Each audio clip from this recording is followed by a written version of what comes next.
सवरिया रघुइया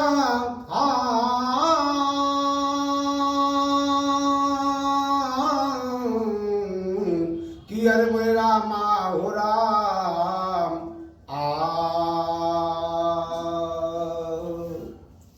मैं गायक विश्वनाथ पाल भोजपुरिया गोपीगंज जनपद भदोही से आज एक भोजपुरी लोकगीत प्रस्तुत कर रहा हूँ। हमें आशा उम्मीद नहीं बल्कि पूर्ण विश्वास है जो भी भैया बहनें सुनी हैं जरूर पसंद करें। हमारे गीत का शीर्षक वर्ष से बड़ी भी हो। गीत में भाव बा, एक लाइन गीत के तरज बा, का तर्ज की लाइन बा, वह गीत की लाइन मौसमी गीत के टुकड़ा लगल है। अरे अइले बसंत कि अइले बसंत उड़े लगा रदी हो मोरी देहिया भइल बा पियारा रदी रे मोरी देहिया भइल बा।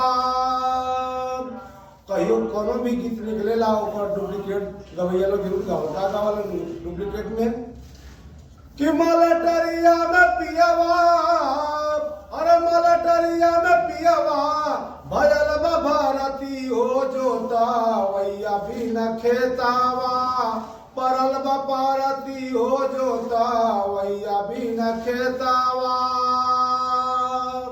यह तरह की लाइन है, लेकिन गीत में भाव कैसे?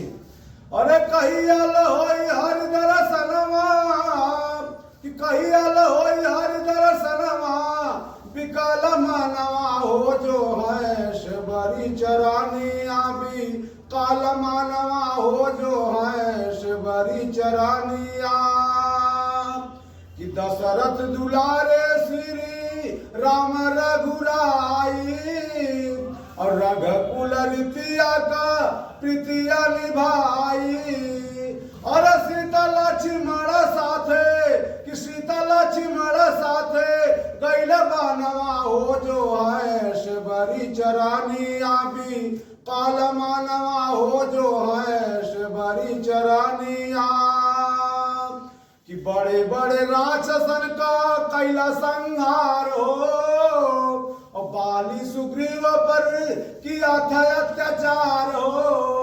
अरे बाली के मरला चला के बानवा हो जो है शिवरी चरानिया भी काल मानवा हो जो है शिवरी चरानिया